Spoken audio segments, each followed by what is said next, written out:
So I feel like I have the 5 stages of being asked if I'm Jewish by Chabad. And the first one is annoyance. Denial. No, the first one is annoyance, like you're in my way, I'm trying to go somewhere. The second is I think it's anger, because it's well, how dare you ask me that? You don't know me. You don't know. Would you even consider me Jewish based on what you think is anger? Then guilt, because either I've said no or just walked away. Then shame, because why can't I be more comfortable in my own Judaism? And then acceptance. This is Unorthodox, the world's leading Jewish podcast. I'm Mark Oppenheimer, here with my co-hosts Stephanie Butnick. Hello. Hello. And Leah Leibowitz. Siman Tov v'Mazel Tov. A very special episode this week. Some of you are immediately going to relate to this. I beginning in college, would sometimes be hanging out on a Friday afternoon, maybe walking down a street in New Haven. Still happened to me when I lived in New York, happened to me when I lived in Washington, D.C.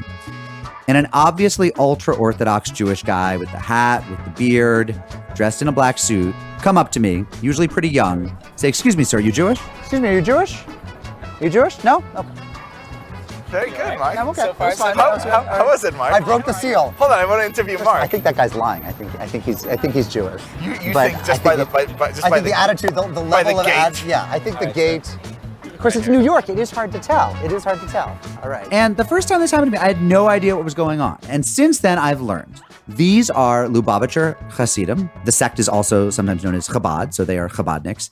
And their mission is to return lapsed Jews to the fold. So they aren't doing what Mormons do, where they'll knock on any door, or Jehovah's Witnesses. They're looking for Jews who aren't religious enough and trying to offer them chances to be more Jewish. I actually don't know that the mission is to return quote-unquote lost Jews to the fold. I think it's something more profound than that. It's just to give every Jew an opportunity to connect with Judaism. And that's why it's so kind of, the first time I saw it, even though I'm coming from Israel, it was so beautiful and moving to me. It's wow, what a great opportunity for a public display of just Jewish pride. Of Jewish affection. In a country where this thing, unlike Israel, isn't always taken for granted. I think it's safe to say that all non-Orthodox Jews, when they are approached by Lubavitchers, have feelings about it. Nobody is neutral. Am I right about this? Some people think, awesome, they're out doing their thing. Some people feel like they want to run in the other direction, but they really force Jews to confront something. Yeah.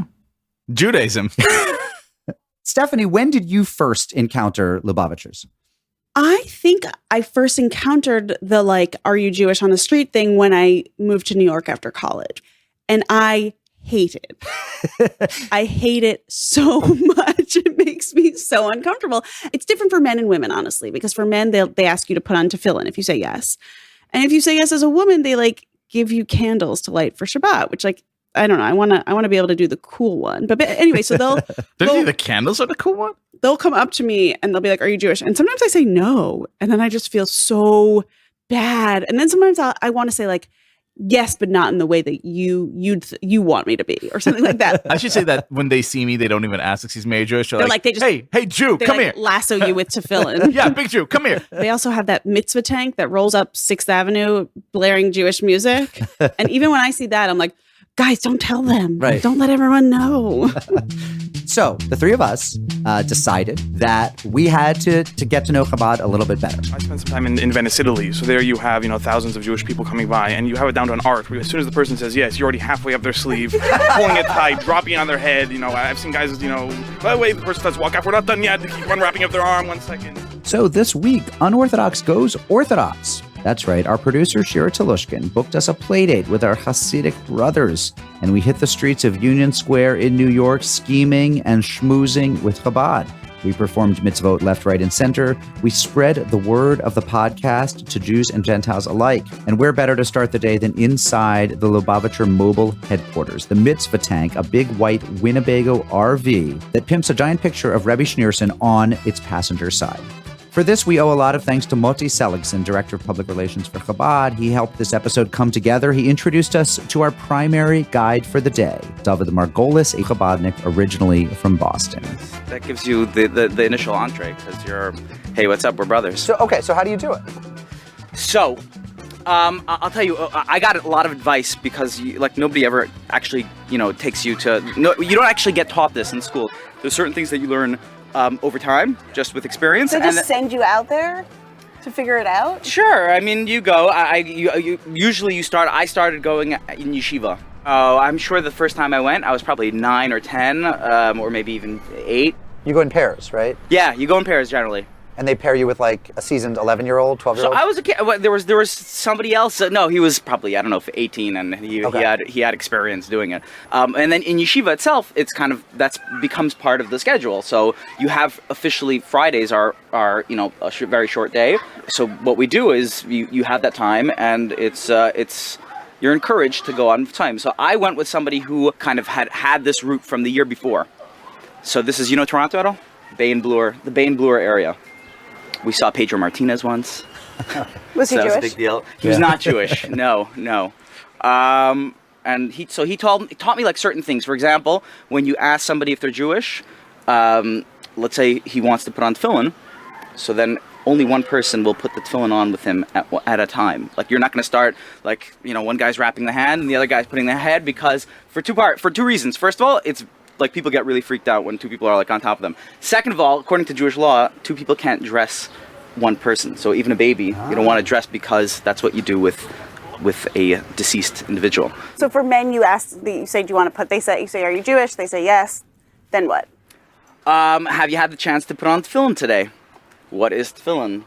Oh, it's these boxes of prayer boxes. We every Jewish man put them on every morning from the age of bar mitzvah. It'll take 1 minute, literally. I can do it really fast, and the guy's like, I'm really in a rush, and I can do the express version, and I will. And I'm actually I can wrap tefillin on somebody else faster than I can on myself.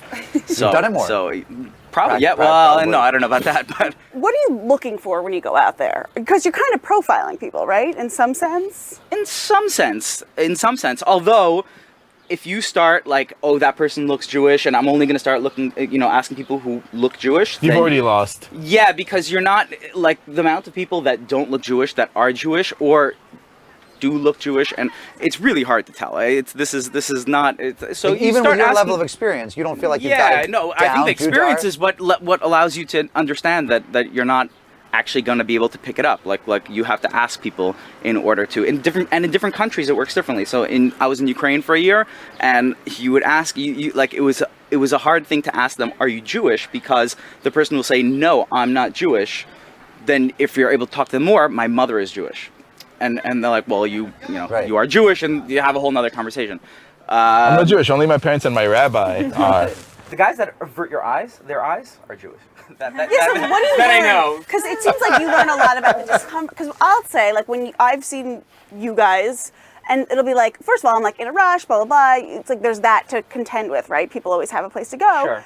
But sometimes I'll be like, oh, no. Like, it probably reveals more about my own feelings about this stuff than anything else. Right. So like the moment that you will walk off, I would say to my partner and say she was Jewish. Look at that Jew. Yeah, she was Jewish for sure. So you've now been observing American Jews probably more intimately and intricately than anyone.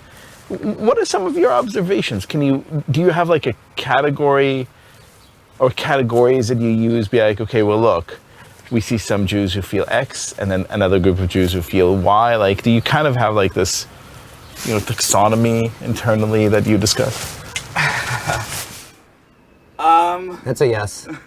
No, I mean, I guess when you're doing it regularly, you start breaking people down to the different categories. So you have the person who will say, no, I'm not Jewish, and then come back to you a minute later, yes, I am Jewish, and then you have the person, with the guilty, deer in the headlights look, and first of all of that is fine. Like the kind of part of it is the call to say, hey man, you're Jewish, and people very often in our lives don't have the opportunity even to think about that. So yeah, if I just startled them and said, hey, are you Jewish, and they reacted one way or the other, they're going to think about the fact that they're Jewish, whatever that implies. The goal of each interaction is to do a mitzvah. It's a very, very simple thing. Like, we are having this Jewish experience right now, wherever it is, and nobody's expecting anything else afterwards, but there's reason, there's beauty, there's purpose to this moment as a Jew expressing my Jewishness.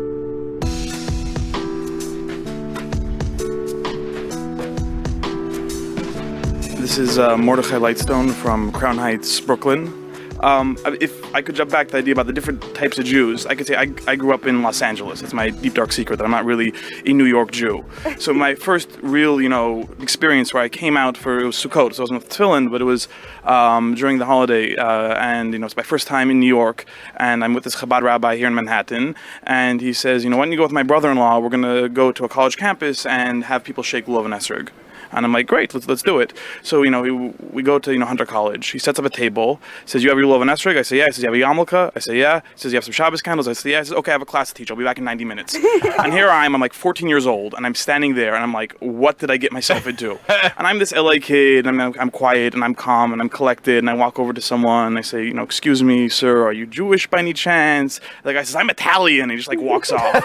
And I'm used to LA where people go, no, I'm so sorry, but Namaste. Namaste. I'm really into Kabbalah as well, and I have a bracelet here, and it was refreshing because in Los Angeles you're used to that fakeness and used to that superficial level of engagement where everyone smiles, but they probably don't really mean it. They're cursing you later on. The coldness of the people here. It's not coldness; it's realness. It's people being honest with you as opposed to being fake. But yeah, it's a different experience. Is there an assumption though that you have the answer, right? You figured it out, and you're trying to sort of not save this person, not to use such Christian terminology, but you see someone who is probably secular, and is the idea that you are sort of trying to get them to see that you know the right way to be Jewish?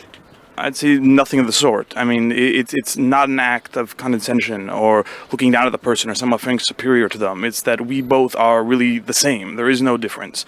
Moses, you, me, whoever it is, Yesel the Ganev, Joseph the thief, we're all one Jewish people, and it's not that one of us is superior or better to the other of them. The other, it's really what we're trying to do is we're trying to tap in how we are all the same. How do you handle, though, kind of halachically complicated issues? Someone comes to you and you say, well, is Mary Jewish? Well, my father is. Where do you stand on that? We follow tradition, we follow halacha. It's pretty straightforward, but that doesn't diminish anybody, and it doesn't mean anyone's less than anyone else. Everyone has their purpose and their mission in the world, and So you would say just, well, thank you, and move along, or would you say, I'm sorry, but how's your day? How's your day? And then if they said, my dad's Jewish, can I put on tefillin? What do you say? Well, we would have a conversation, and it's not there's no cookie cutter answer for anybody. It's really about connecting with another person and understanding them, understanding where they're at, and having a conversation. On that note, go ahead. I would just say that there are worse averos than putting on tefillin with somebody who is not halachically Jewish. So if you're halfway through putting on tefillin, the guy's like, oh, this is cool, my dad is Jewish. Well, halachically he's not Jewish, right? You're not. This is not the worst thing in the world.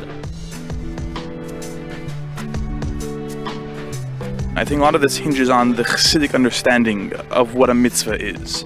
That a mitzvah is related to the Aramaic word tzavta, which means to connect. That when you do a mitzvah, you're forming a bond between yourself, between the person doing the mitzvah, and the Almighty God, the Creator. And that when you do that mitzvah, the two of you are connecting, and that draws down energy and godliness into this world through that physical act at that moment in time. And therefore, the way we approach mitzvahs is not that it's some sort of, even like a long game or something like that. Each mitzvah is a world to itself. You put on tefillin now. A lady lights Shabbat candles, Friday right before sunset, in the middle of her busy day. It stops. I'm going to do this mitzvah now. You shake a lulav and esrog with someone. Whatever it is, that mitzvah you're doing at that moment is a world for itself.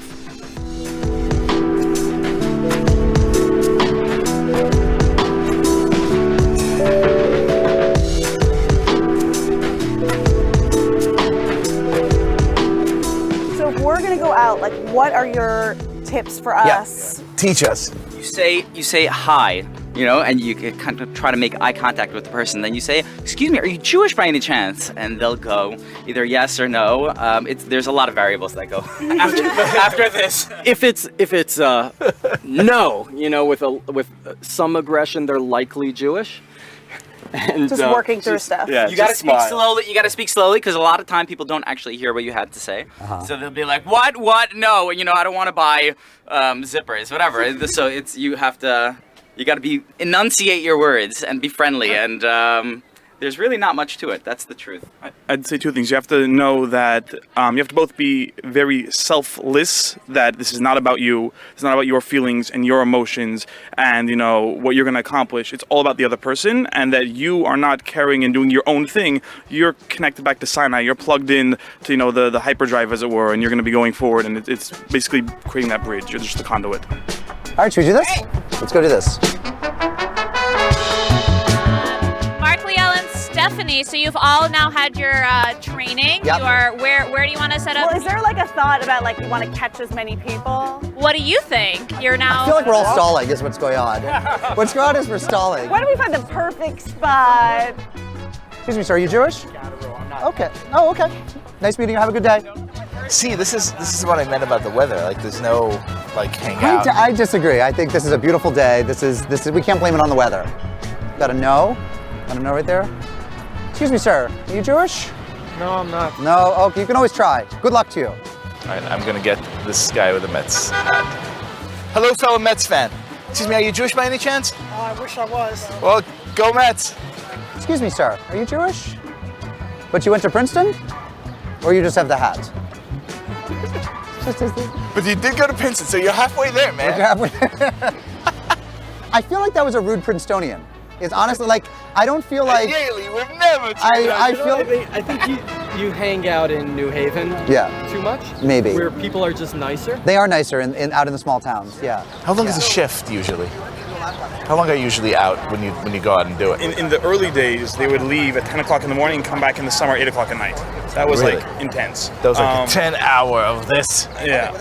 Normally it's Friday afternoon after yeshiva gets out. 2 hours, 3 3 hours. hours, something like that. Right. 4, depends.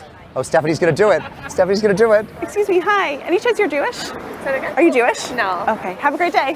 What do you say after they say no? Be like, thank you. Oh, have a great day. Thank you. I just don't want to sound disappointed. Excuse me, is either of you Jewish? No? Okay, good luck.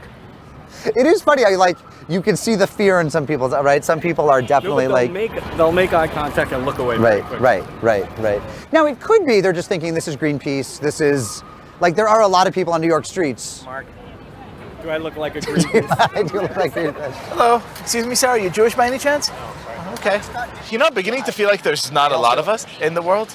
Right, I'm beginning we're all to the get Jews. this weird sense that not everyone is That Jewish. we're a minority? It's very strange. Excuse me, sir, are you Jewish by any chance? No, I'm not. I've now gotten 7 no's. No, I'm gonna give myself a moment of ruthless candor, which is that guy who walked by, he had a kind of like, he had a tough working class, like he's been around the block look that I don't associate with Jews. He had a tattoo, he's smoking a cigarette, but that guy could have been a Jew, right? Like that guy could have been like, and he could have been moved if another Jew had said to him, like, are you Jewish?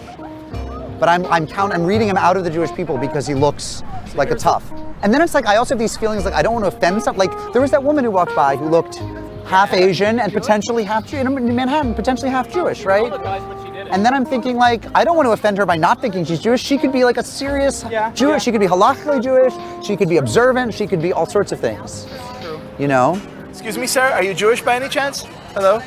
11 now. 11 no's? 11 no's. This is what high school was like. Do you want to? No. Excuse me, miss. Are you single by any chance? No. Okay. Hi. Excuse me? Any chance you're Jewish? No. Sorry. Have a great day. I said sorry. I said sorry when she wasn't Jewish. No, I'm scared. Too scared. Too scary. She apologized, but she didn't. I apologized, but as though I was apologizing because she wasn't Jewish. Like I was apologizing for her. I'm so sorry you're not. I'm like, my mouth is dry. Excuse me, sir. Are you Jewish? No. No? Okay, good luck with that. Got a no? Got a no right there? Excuse me, sir. Are you Jewish? No, I'm not. No? Okay, you can always try. Good luck to you. Excuse me, sir? Hello, are either of you Jewish by any chance? Would you like to put on tefillin today? Only takes a minute. Okay. You sure? Well, thank you. I need good. Liel, any successes? You just got a yes, right? You got a yes. I'm Jewish, but Does I that have... count? And I'm Jewish, but no, it just only counts if it's the full deal. Well, make it this way. You had a Jew who, in the middle of the streets of New York City, was proud to say yes.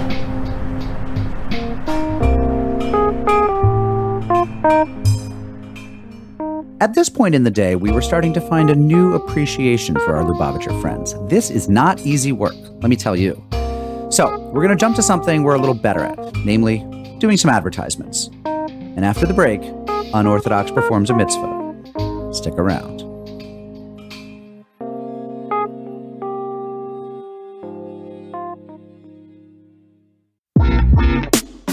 So let me say one thing about those Lubavitchers. They have beards. And I respect those beards. Some of those beards are magnificent. They are beards of nobility and grandeur. But as my kids have made perfectly clear to me, and I think they're right, I am not a beard guy. And that means that no matter what Torah says, I shave. I shave with Harry's, as you know. Harry's founders thought about guys like me, people on not extraordinarily high budgets, people without infinite income, people fed up with overpaying for expensive razors. And they knew that a great shave comes down to great blades. They bought their own factory, a factory that's making world quality, high class blades for over 95 years.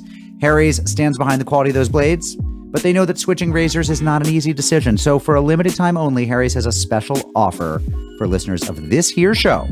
You get $5 off a shave set from Harry's with the code Unorthodox. Go to harrys.com, enter the code Unorthodox, get that trial set with a 5-blade razor, weighted handle, rich foaming shave gel, and a travel cover, all for just $3 plus free shipping when you use the code Unorthodox at harrys.com. Join the millions of guys like me who, no matter how much respect they have for Lubavitcher beards, choose not to have them. Go to harrys.com and claim your offer. Do you like learning? Do you like learning? I know you do. You are one of the people of the book. You are either a Jew or you are Jew adjacent, but whatever it is, you respect learning. So I have 2 ideas for you.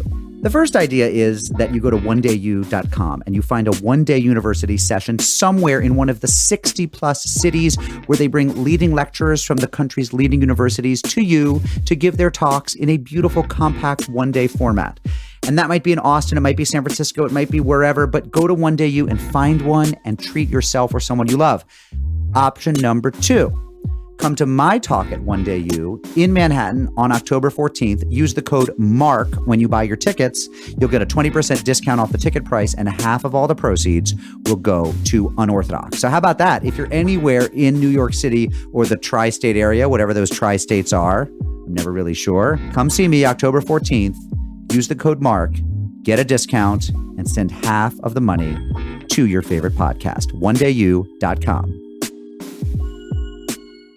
Excuse me, hi. So sorry to bother you. Any chance you're Jewish? Yes. Do you have a second to... Leave for lunch meeting. Okay, we'll have fun. Enjoy. You look hungry. Not so scary. This is just like rejection on all sides, like opening up myself to the possibility. Isn't it great? Doesn't it feel amazing? Yes. Welcome back to Unorthodox. Now, as Liel and I faced rejection upon rejection, the burden fell onto the podcast's better third to pick up some of the slack. Stephanie, it's on you now, sister. And wouldn't you know that Stephanie, who had been Madam Skeptical at the outset, turned out to be a real pro at this. I like that Stephanie is emerging as the champion of this enterprise. And her aversion to confrontation was challenged when she ran into someone she knew. Someone who didn't want to be identified, but who wanted to make certain that we weren't trying to cast Chabad in a negative light. It's not live, but like we won't say your name or anything. What are you looking for someone to talk about? Well, just like what it means to be stopped in the street and asked if you're Jewish, and if that's something. Can we record you without saying who you are? Think about what I'm saying. Okay, but basically, like when these guys ask me if I'm Jewish, sometimes I'll like run by, which people now do to me, and you know, Sorry, thank you. Maybe it reflects my discomfort with something. No, it's not this. But that's the But thing. you said trying yes. to get the negative angle. You're No, trying to get the positive angle. No, I'm just projecting. But you said. Why are you projecting that it makes someone uncomfortable? It Because makes someone feel welcome. It makes someone feel belong. It makes someone feel special. So you're like going back to work and you're like, it's like a really nice thing to stop and do this. Absolutely. Like take this moment for yourself, basically. 100%. But if you're gonna record me, take a whole sentence. Don't take me in the middle. Well, we'll get you, and then we'll put you in with sentences. But if you want to be recorded, then we're here. No, I don't want to be taken out of context if the magazine is trying to put it in a bad light. Oh no! You mean we come here with Chabad to I don't think. I mean, stop to journalism? No. I'll be very upset if this is put in a bad light. No, we were just saying like. We will not do this again. No, it's hard to stand here and ask and to bother. Like it's hard. It's hard. It's not hard. It's very easy actually. I saw the Chabad truck from 2 blocks away, and I was walking in this direction for that reason. So actually having the truck here actually is like a magnet that brings people closer. Have you ever been in the truck? We went in. I've been in the It's truck really many nice. times. I was at the truck over Purim, and the one guy read the whole Megillah just for me. And he gave Mishloach Manot, and we started L'chaim and everything. We did all the mitzvahs, and it was just for me. I said, why don't we wait for more people to come by? I'm sure we can get a car. I said, no, I'm doing it just for you. That is so nice. Yeah, these guys So are the best. definitely, this is why people come from all over the world to New York. I have friends from Europe that have left their homes, left their families, and they either go to Israel or they come to New York. They come to New York because of the Jewish presence. They come to New York because we have so many magnets of light, magnets of strength, so many Chabadniks, so many people that are reaching out, doing kiruv, making people feel warm, making people feel welcome. And I think they should continue what they're doing. Kol hakavod, hatzlacha, and thank you for stopping me. And then, finally, a mitzvah. Excuse me, hi. Any chance you're Jewish? Why? It's okay. Either way. That sounds like a yes. It sounds like a yes. I was uncomfortable too when I first got asked. But I'm here, I host a podcast, it's called Unorthodox, and we're hanging out with the Chabad guys because they ask people if they're Jewish all the time. Cool. And I'm trying to get better at it. So how did you feel when I asked you? A little caught off guard. Just unexpected. Because usually I might like lie about it and run away and then feel guilty after. So thank you for stopping. Can I give you, what do I do now? Can I give you these candles? Oh, all right. Sure, I will take them. It's a mitzvah to light Shabbat candles, I'm told. Excellent. Well, thank you. What's your name? I'm Allison. Allison, you're really nice. Most people out here are not nice. I'm from the Midwest, so that's probably Where are you from? Columbus, Ohio. Well, I'm glad we caught you while you're here. Yeah, me too. Thank you. So are you just going around finding people who are Jewish? No, you have to ask everyone, because you never know. Yeah, definitely. Yeah. And then But handing I want out to give you some stickers, but candles. Mark has all the stickers. Go in his pockets. Do not leave without a sticker. Okay, I'll take a You're sticker. so nice. All right. This is so scary. Because this eventually. What are you doing for the rest of the day? I'm actually going back to the Upper West Side, but I was just in Brooklyn and I walked over the Brooklyn Bridge. Oh my God, this is a big day. It is a big day. Yeah, I have a pretty free day, so I'm just kind of walking up Manhattan, seeing how far I can go from here. So you're gonna go all the way to the Upper West Side? I might try. I think you could. You could just go up. What would be these are for you? Ooh, do you want a weekly reader? Sure. Thank you. I will take it. I always love free stuff. Yeah, I guess we position it as swag. Look at all this Jewish swag you're getting. The Jewish swag. Okay, I like that. Oh, there we go. And it's a bagel. So if you're ever interested in a podcast, we are a weekly podcast. Okay, also, great. Judaism, larger. We're promoting both things, I guess. That's awesome. I will check it out. Very cool. Well, I'll let you continue to ask Thank around. you so much. But of course, thank you. It's a pleasure talking to you. And enjoy those candles. Yes, thank you. Have a good trip. Have a good trip. Like we give Stephanie a round of applause. You guys, I got a live one. Look at this. Do you not want to sit and tell Mazel Tov around yourself? I'm so proud of you right now. Because she was from the Midwest. And she's just visiting. Amazing.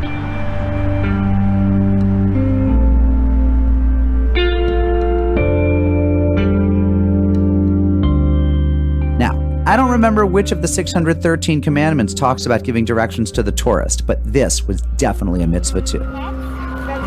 Pastrami sandwiches. Well, if you're looking for. Oh, it's on Houston Street. Yeah, and how do we get there? So this woman, Liel. So she's not Jewish, but she wants to go to famous deli Katz's. Absolutely. So how can we get her to Houston Street? What is the best way for her to get to By Katz's? subway from here. Oh, wow.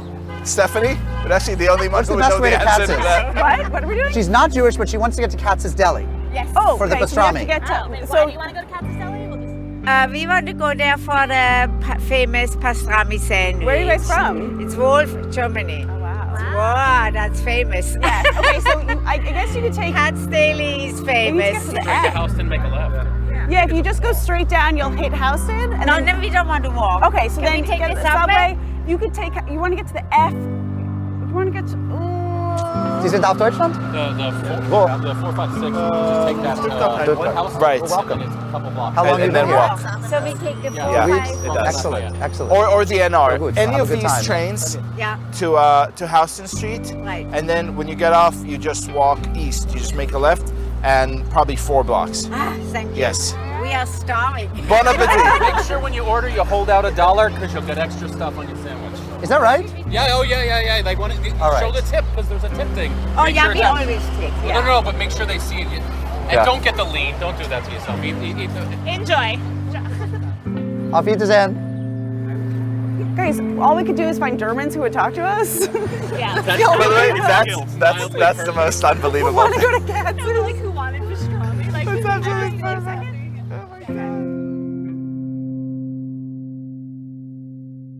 If today was an audition for Shluchim in training, I assume I'm not hired at all.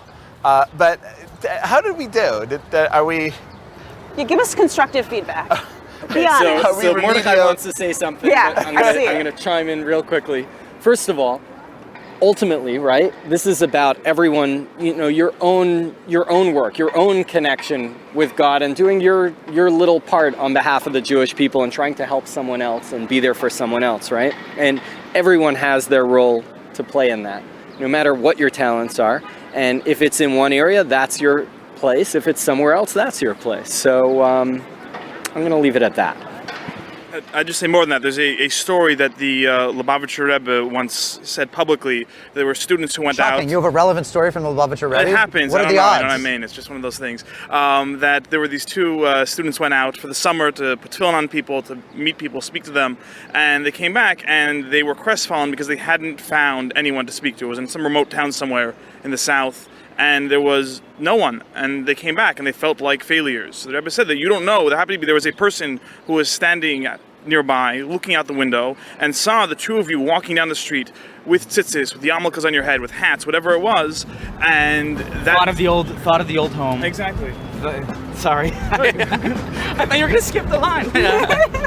And thought of the old home, remembered his grandparents, remembered his grandmother waking him up and having him say Moda'ani and Shema, these basic Jewish prayers. And for that moment, that person stood there and said those words again, said, the Shema again, and relived that moment, and had that moment of connection. So the effect that, having all three of you guys walking around, as proud Jews, yarmulkes, Shabbat candles, all those different things, walking over and saying, are you Jewish? And then putting yourself in that place, the effect you have is profound and eternal and internal and all those great things. So as far as I'm concerned, you guys passed with flying color.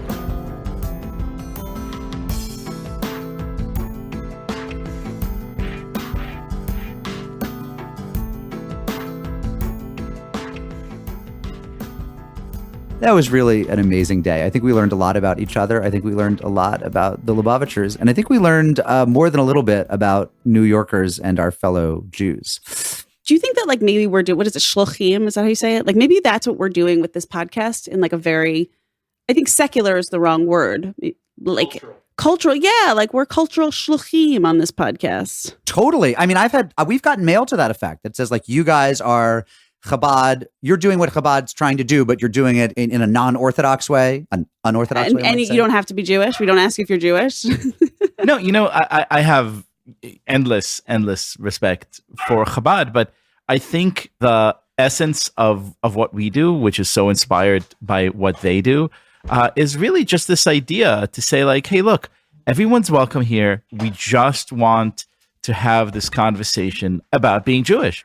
But it's not just that. It's also to just not have any complications about even the question, excuse me, are you Jewish, is so strange to me. It's what else could I be? It's excuse me, sir, are you a carbon-based life form? It's yes. And I think that's why when people go to Israel, it's shocking, really. And it's sort of, I don't know. To this moment when my kids discovered that someone isn't Jewish, they're by which I don't just mean friends, I mean celebrities and stuff like this, oh, they're not. That's possible? There are. As my kids always say around Christmas time when they see the trees on top of the cars, Dad, they're Christians everywhere. Christians, everywhere. They're just like us. Mazel tovs. Liel, who you got? I think we should extend a collective mazel tov, right? To all the fine people who is so patient with us and welcomed us onto the mitzvah tank, right? To David, to Mordechai, to Moti, to Zalman, and to Max. Thank you, guys. Absolutely. Stephanie, anyone you want to add to that? I want to thank Shira Talushkin, our producer, who just really got us all we have a lot of different schedules. They have a lot of different schedules, that mitzvah tank's got to be places. And she really just made this all happen. And I really appreciate it. Okay. My mazel tov this week goes to Plus Pool. This is pluspool, PLUSPOOL.org. It's this New York City organization that has a couple things in mind. The first is they're trying to build this extraordinary, floating pool that would be in New York Harbor that would allow people to swim off the coast of the island of Manhattan, but the pool would also clean the water while it worked. You just have to go to their website and see this thing they're trying to accomplish. The other thing they're doing is they're teaming up with the New York City Housing Authority to give free swim lessons to kids who don't know how to swim. And they're just generally like pro swimming for everybody. They are the nonprofit that thinks everybody should be swimming all summer. And I've gotten really much more into swimming the past couple years. And I just think that Plus Pool, they get a huge hearty mazel tov for the work, especially the work that they're doing with the New York City Housing Authority. So check them out at pluspool.org. All right. Well, before we get to the credits, and I know you guys love the credits, I know you listen to them because you write to us about them. I got 4 quick things I want to say. The first is super big thanks to Chabad. They're at chabad.org. They were super helpful in setting this all up, and we couldn't have done it without them. They were just terrific. The second thing is, if you want this show, these more expensive to produce shows like them, the ones that go outside the box, outside the studio, shall we say, please give at tabletmag.com/donate. And remember, for this little competition we have going amongst the 3 of us, put in the notes section who your favorite host is, Mark, Liel, or Stephanie. Look, just give something. Decide what we're worth per episode, multiply it times about 45 for the year, and give that at tabletmag.com/donate. If you want more of us, come see the live show. July 18th at the JCC of Manhattan. Go to jccmanhattan.org and get yourself a ticket. If you've never been, it really is pretty fun. Treat yourself. And the final thing is, don't ever miss an episode. A lot of our listeners haven't subscribed yet. They sort of download when they think of it. Go to iTunes or Stitcher or whatever, use your phone app and subscribe, because we don't want to miss you and you don't want to miss us. Unorthodox is brought to you by Tablet Magazine, on the web at tabletmag.com. Write to us at unorthodox@tabletmag.com or leave us a voicemail, 914-570-4869. Sir, do you listen to podcasts? Sorry? Do you listen to podcasts? You must. Okay. You should listen to the podcast Unorthodox. It's the #1 Jewish-themed podcast on iTunes. But it's for non-Jews also. To book us, email producer Josh Cross, that's J Cross with a K, at tabletmag.com. You can book all 3 of us, or me, or Stephanie, or Liel for a speech, talk, whatever. Okay, do you want to listen to this really cool podcast? Sure. It's called Unorthodox. It's Jewish, but you don't have to be Jewish to listen. It's cool. Okay. All right, what are you guys doing? You need to wear and carry Unorthodox. Hit up bit.ly/unortho shirt for the latest in Unorthodox. Tees, mugs, hoodies, and stickers to put on yourself and on your coffee. It's a Jewish podcast. Super cool. These are bagel stickers. Come on. Follow us Instagram at Unorthodox Podcast and on Twitter at Unorthodox_pod. Stephanie's on Instagram at sbutnick. Join the Facebook group. You won't regret it. It's funny. It's like we basically make fun of our people. She's our market. Yeah. She just doesn't know it yet. Yeah. Our show is produced by Josh Cross and Shira Tolushkin and edited by Noah Levinson, with artwork by Esther Werdiger, music by Golem. Those guys, I walked too far. They're like, okay, we're done. Rabbinic supervision this week by Rabbi Bernard Gerson, retiring from Rodef Sholem in Denver after 25 years. They're going to miss you, Bernie. If you think your rabbi should be selected for rabbinic supervision, write to me at moppenheimer@tabletmag.com. Do you listen to podcasts? No? Really? I just don't believe that. Everyone listens to podcasts. And we recorded Argo Studios, but this week in Union Square, which, remember, was named for the American labor movement. We're proud to be part of the Panoply Network. Shalom, friends. Who are these liars who are like, no, I don't listen to podcasts? Yeah, I'm a 23-year-old college student. I don't listen to podcasts. Liar.